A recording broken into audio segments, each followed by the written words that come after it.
Love Guru 2 hours 30 minutes run టైమ్‌తో Amazon ప్రైమ్‌లో release అయ్యి స్ట్రీమ్ అవుతుంది. చూడని వాళ్ళంటే తప్పకుండా చూడండి. ఇది చూసిన తర్వాత నాకైతే వర్తబుల్ అనిపించింది మూవీ. చాలా సింపుల్ స్టోరీ. ఏమాత్రం బోర్ కొట్టకుండా ఫ్లోలో పోతూ ఉంటుంది.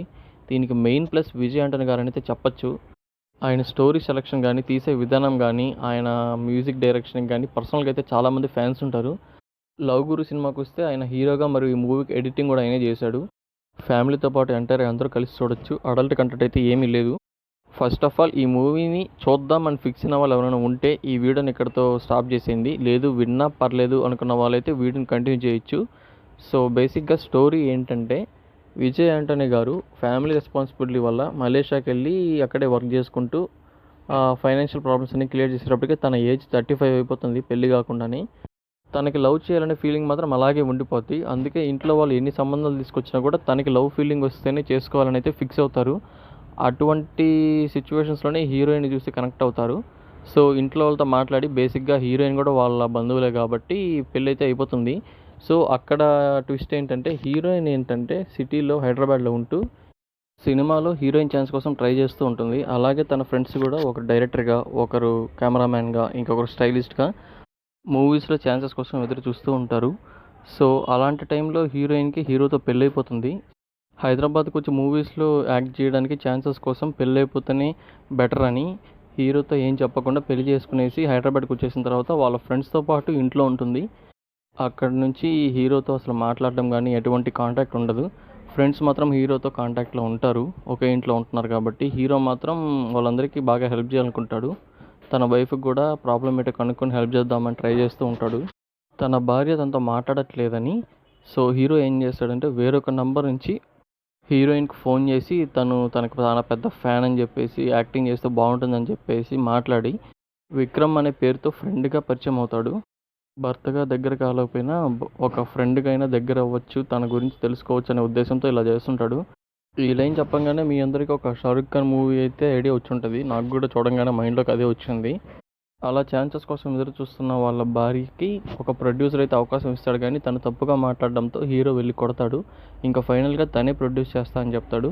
సో, కథనంగానే ఒక రొమాంటిక్ ఇంటిమెసీ ఉన్న కథ కాబట్టి ఇతరులు తన భార్యతో ఊహించుకుంటే తను కొంచెం ఇబ్బందిగా ఫీల్ అయ్యి ఈ కథను ప్రొడ్యూస్ చేయాలంటే నేనే హీరోగా యాక్ట్ చేస్తానని చెప్తాడు. సో, వాళ్ళందరికీ ఇంకో ఛాన్స్ లేక ఇతన్నే ఫుల్ మేకోవర్ చేసేసి హీరోగా అయితే యాక్ట్ చేపిస్తారు. అలా చేస్తున్న సమయంలో కూడా విక్రమ్‌గా తన భార్యతో మాట్లాడుతూ ఉంటాడు. సో, ఒక స్టేజ్‌లో తన భార్య విక్రమ్‌ని ఇష్టపడుతుందని చెప్పేసి హీరో అయితే కొంచెం హర్ట్ అవుతాడు. ఇక్కడి నుంచి విక్రమ్ క్యారెక్టర్‌ని చంపారని చెప్పి హీరోయిన్ ఎంత ట్రై చేసినా కూడా లిఫ్ట్ చేయకుండా కామ్‌గా ఉంటాడు. విక్రమ్ మాట్లాడట్లేదనేసి హీరోయిన్ కూడా చాలా డిప్రెస్ అయిపోతుంది. అప్పటినుంచి షూటింగ్‌లో కూడా ఫోకస్ లేకుండా కొంచెం డల్‌గా ఉంటది. అది చూసిన హీరోకి ఏం చేయాలో అర్థం కాక తన భార్యకి విక్రమే బలం అనుకొని మళ్ళీ విక్రమ్ వాయిస్‌తో మాట్లాడుతూ ఉంటాడు. అప్పటినుంచి మళ్ళీ హీరోయిన్ అయితే నార్మల్‌గా మాట్లాడుతూ ఉంటుంది. ఒకరోజు షూటింగ్‌లో ఫైట్ సీన్ అప్పుడు ఇంతకుముందు కొట్టించిన ప్రొడ్యూసర్ తన మనుషుల్ని ఇందులో కలిపేసి హీరోని కొట్టించడానికి ట్రై చేస్తాడు. అదే ఫైట్ జరుగుతున్నప్పుడు షూటింగ్‌లోకైతే మంటలు కూడా వస్తాయి. చిన్నప్పటి నుంచి హీరోకి ఏందంటే మంటలు చూస్తే భయం అనమాట. చిన్నప్పుడు ధర్నాలు జరిగేటప్పుడు తన చెల్లెలు కూడా తప్పిపోయి ఉంటుంది. ఆ ధర్నాలో బస్సు తగలబడిపోవడం చూసిన హీరో చిన్నప్పటి నుంచి నిప్పంటే చాలా భయపడుతూ ఉంటాడు. సో, ఆ షూటింగ్ టైంలో నిప్పున్నా కూడా హీరోయిన్‌ని కాపాడడానికి నిప్పులో నుంచి వెళ్లి కూడా కాపాడతాడనమాట. సో, అప్పుడే హీరో హాస్పిటల్ పాలవుతాడు. ఆ టైంలో వాళ్ళ మామయ్య వచ్చేసి తనకి నిప్పంటే భయం గదా! సరిగ్గా చూసుకోలేరని చెప్పి కూడా అంటాడు. సో, ఇదే మాట విక్రమ్‌గా మాట్లాడుతున్నప్పుడు అనుకోకుండా హీరోయిన్‌తో కూడా చెప్పుంటాడు. తనకి నిప్పంటే భయమని. సో, ఆ పాయింట్ నుంచి హీరోయిన్ విక్రమ్ తన హస్బెండ్ ఒకడే అని చెప్పి అయితే కనిపెడుతుంది.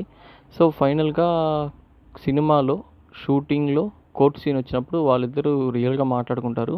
సో, అప్పుడు హీరోయిన్‌కి తన మీద ఉండే ప్రేమ ఎంత గొప్పదని చెప్పేసి తన కోసం ఎంత చేసినా తన భర్తకి ఏదైనా చెయ్యాలని చిన్నప్పుడు తన చెల్లెలు తప్పిపోయిందని తెలుసుకున్న తన చెల్లెలు జెనీని వెతికి తన కోసం తీసుకొస్తుంది. ఈ విషయాలన్నీ కూడా తను భర్తగా ఉన్నప్పుడైతే చెప్పలేడు. విక్రమ్‌గా ఉన్నప్పుడు మాత్రమే ఈ విషయాలన్నీ అనుకోకుండా హీరోయిన్‌తో చెప్తాడు. సో, ఎప్పుడైతే విక్రమ్ తన హస్బెండ్ ఒకటే అని తెలుసుకున్న హీరోయిన్ తన కోసం ఇన్ని చేసినా తనకి ఏదో ఒకటి చేయాలని చెప్పేసి ఈ పని చేస్తుంది.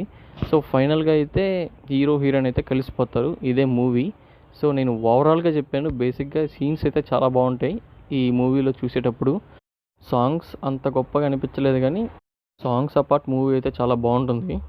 సో ఫైనల్గా మీకు రివ్యూ నచ్చినట్లయితే లైక్ చేయండి, షేర్ చేయండి, సబ్స్క్రైబ్ చేసుకోండి. Thank you.